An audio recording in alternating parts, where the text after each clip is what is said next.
Good evening, you're watching Northern Student TV. I'm your host, Alyssa Mess. We apologize for the unannounced absence last week due to the Headwaters Film Festival. This film festival highlights various students and individuals in the Mass Communications Department who put their creativity and skills to the public. Speaking of creativity, let's see what some of our students have put together for our show. First, talking about hunting decoys is T&C Reviews with Ty and Connor. Let's check it out. Hey guys, Ty behind the camera here. Today we're going to be looking at a Jake and Hen decoy combo by Hunter Specialties. So let's get to unboxing this and we'll see what we got here.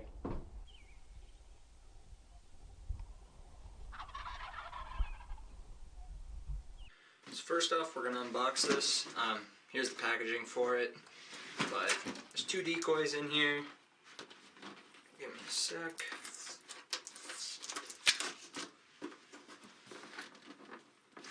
We're just going to go through what's all inside of the box here. Get this top off. Okay, so open it up. You just get something about it. A stake, or what appears to be a stake for it. Another one. Then a packaged decoy. And another packaged up decoy. And that's what comes in the box. Okay, so we're going to talk about some positives and negatives of these decoys.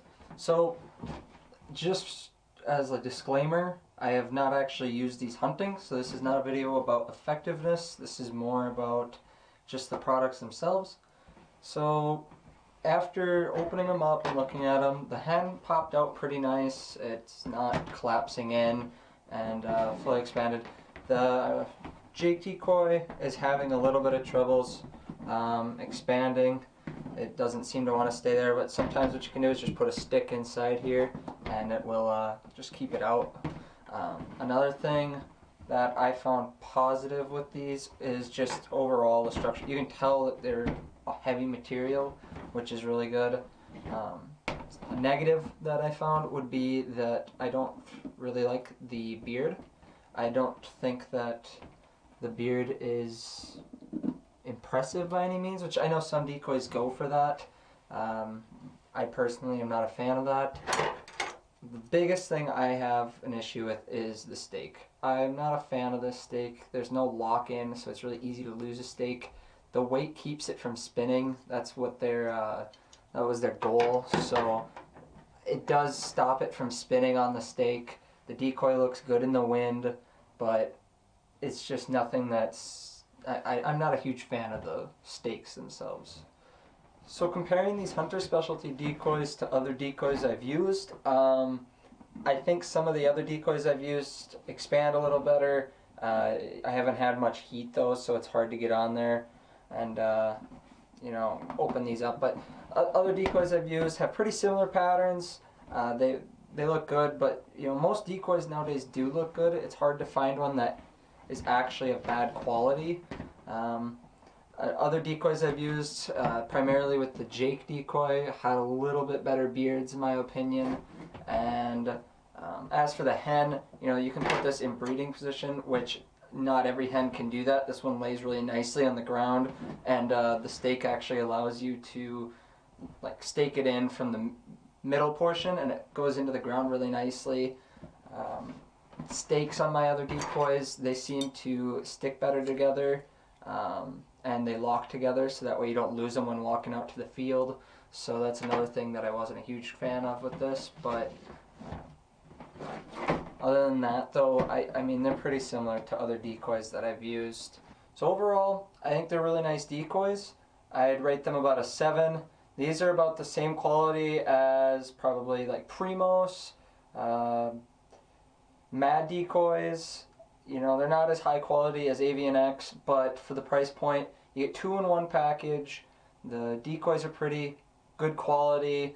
The beard's a little off on the Jake, but overall, they're really nice decoys. I'm excited to try them out this spring and see how they work.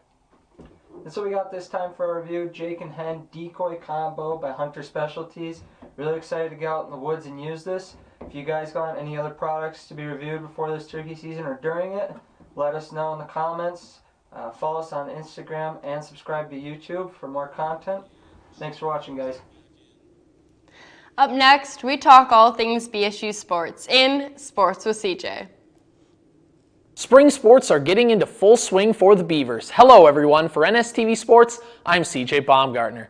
The baseball and softball seasons are in full gear as we are entering the month of April. The BSU softball team is off to a hot start, and even though their 10-game winning streak was snapped in Sioux Falls last weekend, the team's record sits at 20-10 overall and 3-3 in the NSIC. Senior center fielder Jessica Burlingame has led the way for the Beavers on offense with a .402 average with 41 hits and 21 RBIs. Sophomore Steffi Dullum has been powering the pitching staff with a 1.54 earned run average in 77 1/3 innings pitched.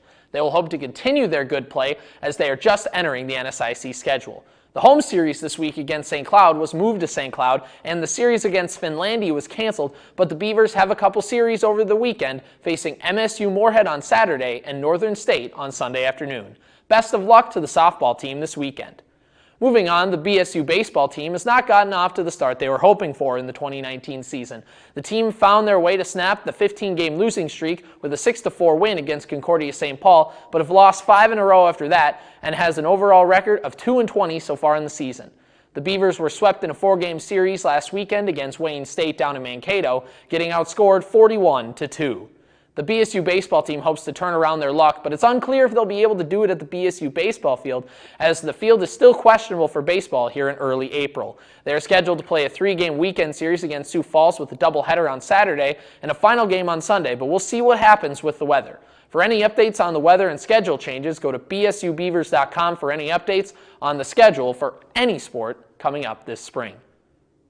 While we're on the topic of schedules, the Beaver football team has announced their schedule for the upcoming 2019 season. The Beavers will try to improve on their 7-win season last year, starting the season on September 5th in Aberdeen against Northern State. Then the team has their home opener at the Chet versus UMary on the 12th in prime time on Midcoast Sports Network. The annual Shrine game will take place on September 28th against Minnesota Duluth. Homecoming will be a bit later in the season, October 5th to be exact, as the Beavers will take on Augustana. The next home game will be against Winona State for the Lions Vision Awareness Game on October 19th, and November 2nd will be Military Appreciation and Senior Day for the final home game for BSU. The Beavers will play their final game of the regular season at Minot State on November 16th. Should be a fun season coming up this fall for the Bemidji State football team that hopes to continue being a contender in the NSIC. One last note to touch on this week is way back with the winter sports. BSU announced last week that 17 of their winter athletes earned a spot on the Winter Academic All-NSIC team. Overall, 4 members of the men's basketball team were named to the list, while the women's had 5. Leading the way for the winter sports for the Beavers was the women's indoor track and field team, with 8 of their members earning a spot on the Winter Academic All-NSIC team. Congratulations to all these athletes on maintaining good standings in academics as well as athletics. Be sure to keep it here for all of your BSU athletics news. We'll send it back to you guys in the studio. For NSTV Sports, I'm CJ Baumgartner. Roll Beavs. Thank you, CJ, for keeping us up to date on all things Beaver. Keeping us up to date on campus events, we have What's Happening at BSU with Tiffany Harris. Hi, and welcome to this week's episode of BSU Weekly. I'm your host, Tiffany Harris, and I'm here to keep you up to date on all things BSU. Starting us off on Monday, April 1st, the Mental Health Advisory Board is holding their monthly meeting at 6 p.m. in the Leadership Success Center, which is located right across from the HMU Information Desk. They will be discussing upcoming events and welcome all students to attend. On Tuesday, April 2nd, Lifestyle Educators will be hosting the Bystander Panel in Hags Hour 100 at 7:30 p.m. This panel will be held to educate students on how the bystander effect plays into sexual violence and how to identify the tendencies and habits that lead to the bystander effect. All students are encouraged to attend this panel. Also on Tuesday, women's softball will be playing at home against St. Cloud State at 1 o'clock and then again at 2 o'clock. Then on Wednesday, April 3rd, Res Life is giving all students who plan to live on campus next year a chance to win free room and board, as well as other prizes. Head over to Wally's in Walnut Hall at 9 p.m. for Minute to Win It games. There will also be free food and prizes to anyone who attends. You must be present to win. Also on Wednesday, men's baseball will be home for a game against Winona State at the BSU baseball field at 1 o'clock, and then again at 3 o'clock. Then on Thursday, April 4th, women's softball will be playing a home game against Finlandia at 2 o'clock. Then we will be playing again at 4 o'clock. Then on Friday, April 5th, BSU's rugby team will be heading to South Sioux City in Nebraska for a battle on the Nebraska Prairie, where over 80 teams will go to participate in a huge rugby tournament. The tournament will start at 4 p.m., and they will also be participating again on Sunday, April 7th, also at 4 p.m. Also on Friday, BSU's track and field will be at the Dutch Invitational all day, and men's golf will be participating in day 1 of the NSIC preview, time to be announced. Continuing on to Saturday, April 6th, with more away games, men's golf will be continuing their participation at the NSIC preview, time to be announced. Track and field will also be continuing their participation at the Dutch Invitational all day. Then women's tennis will be playing at Concordia University in Minnesota at 2 o'clock. If you are staying in Bemidji this weekend, there are still plenty of games that you can catch. Women's softball will be playing at home against MSU Moorhead at 1 o'clock, and then again at 3 o'clock. Then men's baseball will be playing at BSU Baseball Field against Sioux Falls at 1 o'clock, then again at 3. And lastly, on Sunday, April 7th, women's softball will be playing at home against Northern State at noon, and then again at 2 p.m. Men's baseball will be playing at home against Sioux Falls at noon, and women's tennis will be playing at home against Wisconsin River Falls at noon. That concludes this week's episode. Join me next week to learn more about upcoming campus events. My name is Tiffany, and I'll see you next time on BSU Weekly.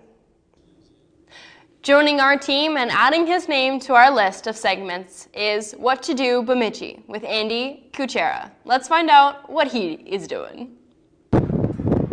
Hey, I'm Andy Kuchera, and you're watching What to Do Bemidji. This is the first edition. We're gonna go check out Paul and Babe. Come on, let's go.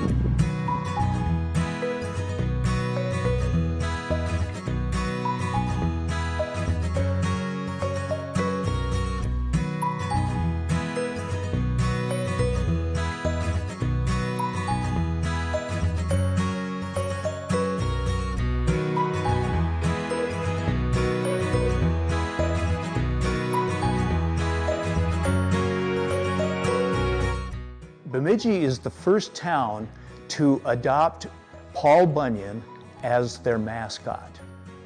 And so Paul Bunyan is the mascot of Bemidji for decades.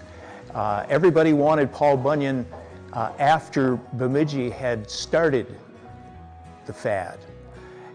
And it was in 1937 at their Paul Bunyan Winter Festival that they decided to commemorate the event by building these 2 statues. And so Bemidji was a trailblazer in making a mascot for a town of Paul Bunyan. And of course, many other towns decided that that was what they wanted to do as well, but Bemidji was the first. I think one of the most interesting things about Paul and Babe as far as the statues go is that they were actually, the measurements for both Paul and Babe were taken from actual man of the mayor at the time in 1937. And they took his measurements and then they just simply multiplied by 3 and made Paul based on that. They actually took an ox and took its measurements and made the statue of the ox the same way. They just simply multiplied by 3 and that's the measurements that they got right there. So that's how they got the scale for them. Paul, the statue, was set in place right away, but the statue of Babe was put on a 1.5-ton truck and taken all over Minnesota to parades for several years before it was set in place. Yeah, all the items that are here have been made by local people and donated to the Tourist Information Center. And you can see as you look around at these different items, there's all kinds of things in here that'll make you laugh. There's a shotgun here that's probably 15 feet long. We also have Paul Bunyan's fingernails right here in our own display case. Of course, we know that they're the real thing. We have a fishing rod that's probably close to 20 feet long. It's got a musky lure on it that's actually the real size of a musky lure, although tourists that come in think it's an exaggerated size, but no, it's not. It's the real size of a musky lure. We even have Paul's boxer shorts on the wall. He never gets any privacy, but what can he expect when he's a celebrity? All right, that about wraps up the first episode of What to Do Bemidji. Until next week.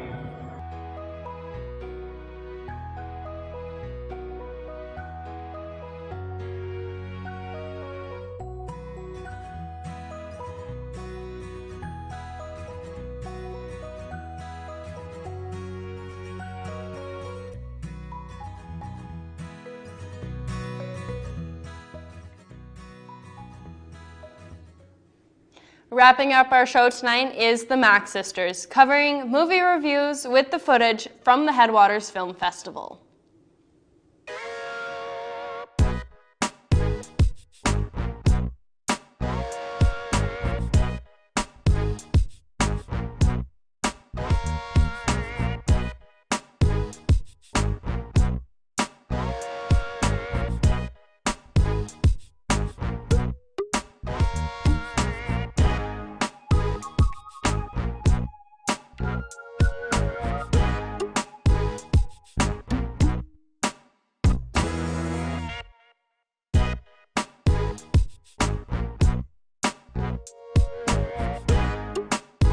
Hello guys, it's Alexa And Haley. and we are the Mack Sisters. So today's video we thought we would kind of contribute our BSU school, and for one of our classes we did Headwaters Film Festival, and I have some clips and I'll show that in here with you guys.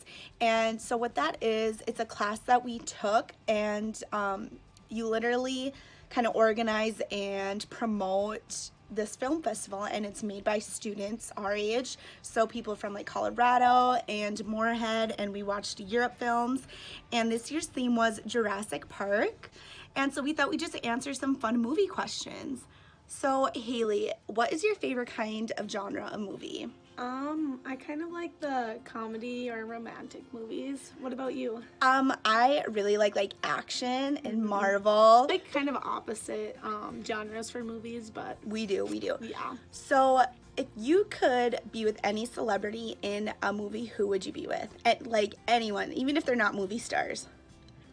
A celebrity? Yeah, I know. Jesse James. I knew you were. I knew. But like movie stars, I don't really know a lot of actresses by their names. I know them like when I see them, but like I can't rattle off their names. I'm not very good with movies and actors. So what actress would you be with from a movie? Well, for an actress, I would want to be with Margot Robbie. I love her so much. And then for like the guys, definitely Tom Hardy or Jason Statham, because they are really good actors and really in the action movies. What about a celebrity? Those are celebrities. We watched the first Jurassic movie, and then we watched the latest one, Fallen Kingdom, Jurassic World. If you were on an island and there was dinosaurs, who would you want to bring with? Oh my gosh, probably my roommate, Jacqueline Casa. She can help me with pretty much anything I need, whip anything up. I always That's ask. actually a really good answer. What about you? I'd probably bring some like really survival guy. You know how there's like people like Yeah, that's so true. that- Like that's what like came to my head, but like I thought maybe somebody you know. But do you know a survival guy? So how are you gonna bring them? I don't know. Okay guys, so that is it for our little Q&A of this little movie segment, but we'll be back, and yeah, so thank you. Thank you. Bye. Now that is all we have for segments for you guys tonight. But thank you for tuning in, and we will see you all next Friday. I'm your host, Alyssa Mess, and you've been watching Northern Student TV.